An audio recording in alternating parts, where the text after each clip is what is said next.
What's up, guys? Welcome back into the Ballroom Podcast. This is episode 18.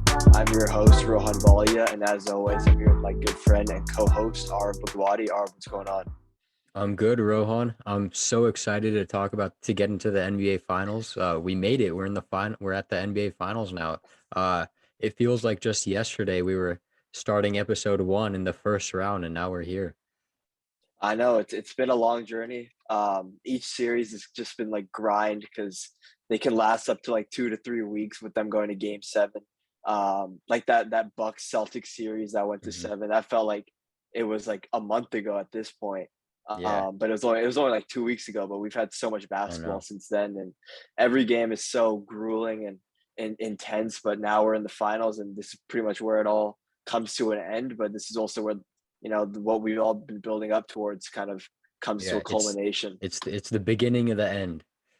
Exactly, but we still got a lot of good basketball ahead of us, and that's what we're going to be previewing in this episode. Just sort of looking into the Warriors Celtics NBA Finals, which is set to tip off Thursday night with Game 1 in San Francisco. So, yeah, let's take a look at sort of what the series is going to hold for us. This is the second time the Warriors and the Celtics have played in the NBA Finals. They played in the finals in 1964 when with the Celtics, who were led by Bill Russell, won the series in 5 games against the Wilt Chamberlain-led Warriors. So some classics and some legends going at it in Hmm. this game and in that series. And these are two franchises that have pretty much been in the NBA since the beginning. In its 75 years, obviously we're in the 75th anniversary year now, so it's crazy that at this point and how much youth are on both these teams that we're getting this in the 75th year, and it's going to be a lot of great basketball. Yeah, this is a 75th year, 75th anniversary, and we have two of the oldest teams in the league. I think the Knicks are also one of the oldest, but two of the oldest teams in the league, two of the most winningest franchises in Yeah, NBA history. Celtics with uh like 23 rings, something like that. Warriors, yeah, or 23 championship appearances. Warriors with like 11. Uh and yeah, and I mean, we're talking about this season, the Warriors and the Celtics split the season series 1-1, with both of the teams winning on the road. And in San Francisco, in their last matchup, Steph Curry injured his foot, obviously, as we all saw when Marcus Smart dove for that loose ball, causing Steph to miss 12 games with foot injury. So yeah, let's pray that doesn't happen again. I think it was just a basketball play from Smart, but um, yeah, and the Celtics and the Warriors, as we've seen this whole season and throughout the playoffs, both teams have two of the best defenses in the league, and they had the top two defensive ratings in the regular season. The Celtics were number one with a 106.2 defensive rating, and the Warriors were at two with 106.6 defensive rating. yeah, definitely. I mean, these teams they've been locking other teams up all season, and they've been doing it in the playoffs as well. They just have both sides of such elite on-ball defenders and also team defenders, and the way their system and their schemes are defensively, it's just made them a real struggle for other teams to score on them. And looking at sort of the Celtics and the Warriors like matchup and how they match up against each other, the Celtics are actually the only team to have a winning record against the Warriors since the dynasty started in the 2014-15 season when the Warriors won the championship for the first time. They lead the head-to-head 9-7. So looking at that, I mean, we kind of see like in the regular season, the Celtics have been able to compete with the Warriors when they've been super dominant. I believe in their 73 win season, when the Warriors were on and that they were undefeated at home throughout most of the season, and the Celtics were the team to defeat them at home for the first time. So we kind of see that this team sort of matches up well with the Warriors um, in the regular season, despite all the Warriors' success that they have had in the regular season and playoffs. But at the end of the day, like, that's just the regular season, right? We're looking at the playoffs. This is the NBA Finals. So everything else pretty much gets thrown out the window, and pretty much Mhm. the slate is completely clean. And now both teams are going into the series with a lot on their plates, but we know sort of they both know each other well. And so it's definitely going to be a chess match between the two coaches, Ime Udoka for the Celtics and Steve Kerr for the Warriors. Yeah, for sure. And looking at both teams individually, starting off with the Warriors, Obviously, the Warriors are seeking their fourth NBA championship in 8 years with their core group of Steph Curry, Klay Thompson, Draymond Green, and they've made the finals, and every year they've made the playoffs in this stretch. So yeah, they've never been eliminated in the playoffs. Yeah, I mean, the Warriors, yeah, when they're all healthy, right? That's how dangerous Hmm. they are. Because Yeah, obviously, the 2 years they didn't win the championship and they're in the finals, health was the main reason of that. In 2016, they didn't have Iguodala for a lot of that series, and and Draymond was Draymond got obviously yeah he got suspended. Yeah, he got suspended for Game Five, so that obviously swung the series one way. But and then 2019, we obviously know KD went out with his Achilles tear, and then right after that, in the next game, Clay tore his ACL. But we know injuries are a part of the game. They've obviously had a lot of fortune in terms of injuries for their opposing teams when they won the championship, like in 2015 when Kyrie Irving and Kevin Love were injured, and obviously in their other years too, like the 2017-18, they were just dominant, so injuries didn't play a role. Um, but yeah, seeing them healthy this year with Steph, Clay, and Draymond back after missing the playoffs the last 2 years, hmm and all three of them playing at elite levels, and also all of them suffering like major injuries throughout the year. It's amazing to see sort of where they've come at this point in the season and how they've been able to peak at the right time. yeah, for sure, definitely. And the Warriors, they've had the best offensive rating in the playoffs at 116.1, which is the offensive rating is measured in points per 100 possessions. This is 4 efficiency points above the regular season rating, so it shows like how the Warriors have really turned up their game and are turned up their game in the playoffs and are taking it to a different level. And Steph Curry is averaging 26 points on 45% field goal shooting and 38% from three. And Clay Thompson is averaging 20 points on 46% field goal shooting and 40% from three. 40% for three is kind of crazy for Clay in the playoffs, especially everything he's been through. And this is just, he's playing in such a high level of basketball after being out for 2 years. He's coming right back. And, it seems like he hasn't missed a beat. Yeah, definitely. But I think like when we all saw his injury and sort of what we were predicting when he would come back, like in terms of his play style, we all thought like Mhm. since his game relies on shooting, like shooting doesn't It go wouldn't, away if yeah, it he wouldn't be affected that much. Yeah. right. It wouldn't be affected that much. The only thing we had question is if he would be in game shape, if he'd be able to sort of keep up with the pace of the game. And he's obviously quieted all those doubts. So it's great to see the Splash Bros back at it, especially in high intensity playoff basketball, because that's when we know they thrive. Um, and also just another reason for their elite offense this playoffs is just having a scorer and a shooter that's coming off the bench like Jordan Poole, who's averaging 18 and a half points in the playoffs on 53% field goal shooting and 39% from three. So his efficiency has been unreal, especially given his smaller roles compared to Steph and Clay. But he is also playing starter level minutes with the main unit. So he's being given that opportunity, and he's really thriving in his role and being efficient when he's given the ball and scoring at an Mhm. efficient level. So that's just crucial to have, and that's having bench scoring like that, especially in playoff games, like when other teams sort of lack some of that depth. It's such a big luxury for them. Yeah, and talking about crucial, Andrew Wiggins, he's been essential for the Warriors, especially in key moments like Game 3 in Dallas, as we saw with that dunk over Luca. Never gonna stop Hmm. talking about that.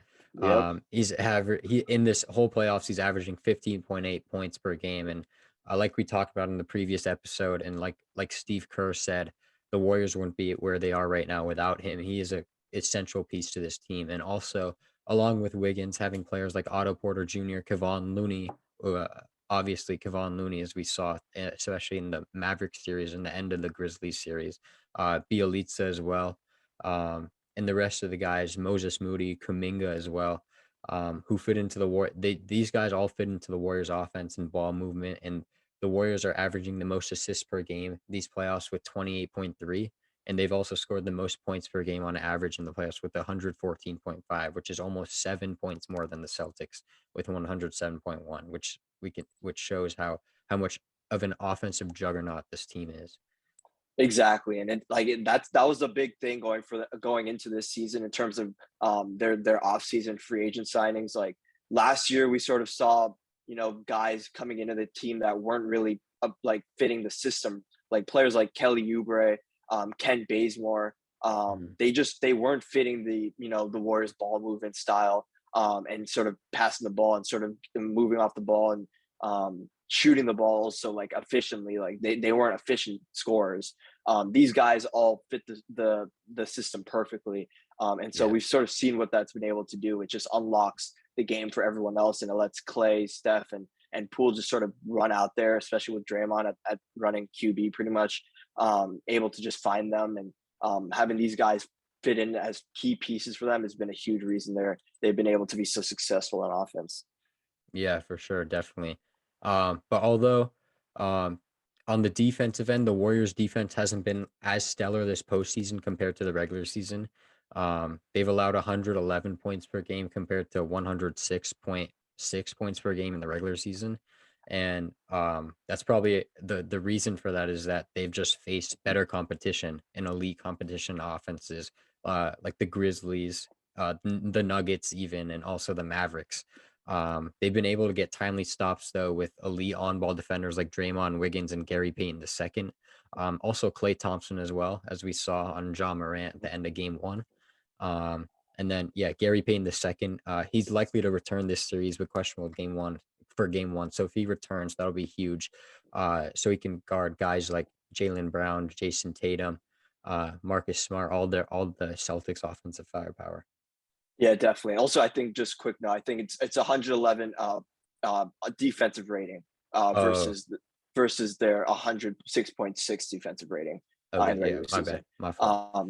But yeah, just anyway, just showing sort of how like they're obviously their defense has sort of declined in terms of analytics, but in terms of how they've been able to just yeah, like you said, get timely stops and stuff like that, and also their on ball defense and guarding players one on one like Luca, with Andrew Wiggins guarding him, like that was such a great matchup for the Warriors because Wiggins was just making Luka uncomfortable.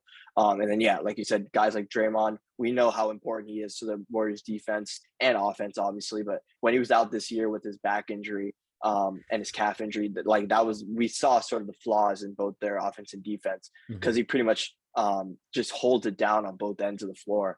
And then obviously GP2, right? When he was guarding John Morant in the Grizzlies series, how he's not obviously getting play. You can't really stop the superstar level players. It's just making it difficult on them. And And yeah, making big defensive plays at the right time in the clutch. Yeah, exactly. And so having like high IQ defensive players like that on the Warriors, like that's what makes them such a dangerous team defensively, and that's why they were so successful in the regular season and now in the playoffs.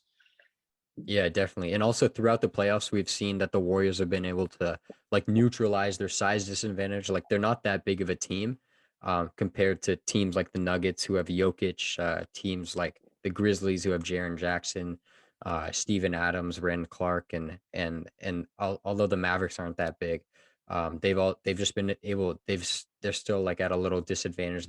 But although they're at this size disadvantage, they've out rebounded their opponents and scored more points in the paint. They've just dominated, in the paint, especially Kevon Looney. And so I feel like whether or not they can continue to do that against like a size heavy team like the Celtics, a big team, that could determine who will win this series ultimately. Exactly, definitely. Because like we say, defense wins championships, and Hmm. we know the Celtics, right? Like the Celtics definitely have the better interior defense in the series. Yeah, for They're sure. big men who pack the paint, like Al Horford, Rob Williams, even Grant Williams. Like these are big, tough guys, even though they may not be 7 feet tall. They're big presences in the paint that makes it difficult for smaller guards like Steph Curry and Jordan Poole to sort of drive to the paint at will, and they'll sort of divert their paths. So it's not going to be as easy to sort of dribble and penetrate because the paint's being packed. So that's obviously something the Warriors are going to have to look at. But we know their perimeter shooting is so elite, that they're going to be able to find different ways to score, and that's why they also have different weapons offensively that makes them easy. They are able to adapt their offenses very well. So we know how dangerous the Warriors are in offense, and that's going to be a big reason they're going to hopefully have a chance to pull out the series. Yeah, exactly. And on the Celtics side of things, This is their first final appearance since 2010, and they're seeking their first championship since 2008. And like you said, defense wins championships, and the Celtics are the second best. They have the best defensive rating this postseason. They've given up 105.1 points per 100 possessions, and they've also allowed the second fewest points overall, and they're allowing 101 points per game. So, like you said, defense was championship, and a reason why they have such a good defense is because of their presence in the paint with Robert Williams, Al Horford, Daniel Tice, and even Grant Williams. They just like pack the paint and make it tough for guys, especially small guards like Steph Curry, Jordan Poole to score in the paint. Exactly. And yeah, so and also their perimeter defense is amazing. Yeah, Basically, definitely. their entire defense is really good. Let's just put Mhm. that out there. Because Yeah, they just have guys who can switch pretty much 1 through 5. They just have like everyone is long, strong, like they're athletic. pretty Yeah, much athletic. Like their smallest guy is Marcus Smart on the court because he runs who the can point guard? guard. He can guard 1 to 5 He too. can He's the guard one defensive through player of the five. year. Exactly. He can guard 1 through 5. He can, if someone's posting up on him, he can hold his own. And then guys like Jalen Brown and Jason Tatum just flying around on the wing. We know what Jason Tatum has been doing on the defensive side of the ball. More as like we've been saying, obviously his offense has been unbelievable, but his defense has been unbelievable this playoff run, especially Mhm. his matchups throughout the playoffs, like having to guard KD in the first round and then Giannis in the second round for parts of the series and then obviously Jimmy Butler in the conference finals. So like he's been given pretty much the opposing team's star players defensive tasks. So he's been able to hold his own on that. And then yeah, like we said, their interior defenders are also unbelievable. So that's what makes the Celtics so dangerous. I think we sort of saw that as their transformation happened throughout the regular season, how elite their defense became, and that's why a lot of people started to really see them as legit contenders and being able to make it out the East. Yeah, and talking about like Jason Tatum being able to hold his ground against guys like Giannis, Kevin Durant, Jimmy Butler, and also give you like 25 to 40 points on the offensive end just shows Mhm. how elite of a player he is and how, you know, how he's definitely capable of leading the Celtics to win a championship. Exactly. Yeah. Like you said, Tatum he's been averaging 27 in the playoffs. Hmm. But like they also have, Jalen Brown, who's averaging 23 in the playoffs. So like the Celtics may have the two most dominant like on ball scorers who can sort of would have a handle and can get you a bucket. Like Jason Tatum and Jalen Brown, they're both bona fide scorers. Hmm. The Warriors obviously they have their scorers, but they're more off ball like Steph and Clay who come off screens and aren't really dribbling the ball. So that's what makes the Celtics really dangerous because when it comes down to the stretch, You just give them like the ball Jay, and you they just can give them the score. ball Yeah. and get out the way because they can get their own bucket. Yeah, exactly. Yeah, I mean, yeah. Also, these finals, it's going to be interesting because Celtics have 0 games of final experience. The Warriors have Mm-hmm. 123 games of finals experience. Obviously, as we saw throughout their dynasty. So it's definitely going to be interesting. But I mean, at the end of the day, it's just another playoff series. I don't think that's going to affect the Celtics that much. They're still gonna, you know, they have their confidence and they're going to be as confident as they can be. Exactly right. They have really nothing to lose. Hmm. Well, I mean, they probably think they have a really legit chance to win the series, Obviously, yeah. and they definitely do. But Yeah. so I think this series could go either way. Mhm. From what we've seen, like the Celtics, their playoff run has just been, it's been it's been unbelievable. Yeah. They've had one of the harder playoff runs we've seen in a while. Mhm. Going through like three legit teams and with legit superstar, like top 10 Like level players, top 5 players. top Like 5 players. yeah. Like that, these are legit teams that they're going against, and they've been able to pull it out. And then Um, yeah, I mean another top 5 player in the finals too. So if they can exactly. get So through that then we've seen what they're capable of. They're capable of beating any team on any given night. So that's kind of what this series holds. We really don't know what's going to happen. We just know it's going to be a physical, grueling, intense um, games and series, and each team's obviously going to be giving their all, and we know the star players are going to show up. Jason Tatum versus Steph Curry, like that's prime time stuff. So we've got a lot of good basketball on our hands. But now that we've sort of gone through this, what's your early prediction? I mean, my prediction is probably Warriors in 6. I just say like I feel like they just have a little more depth and experience. I feel like experience is always a big thing. Um, as athletes ourselves, we know that's true. Especially in clutch moments down the stretch, experience is going to pull you away, and I feel like that's just going to be the reason why the Warriors will be able to take this series. Yeah, I mean, I'd have to agree with you. It's probably going to be Warriors in 6, Warriors in 7. That'd be my prediction. I wouldn't be surprised if the Celtics are able to stretch it to 7. Yeah, I mean, like we also like 538 and ESPN are giving the Celtics like 80% 86, chances. 86 to 14, which is crazy. Like if they're the odds-on favorite, like I don't know if they know more than us. Because if it's so lopsided, like it seems like the Celtics seems like the Warriors were like the underdogs and shouldn't even be Hmm. here.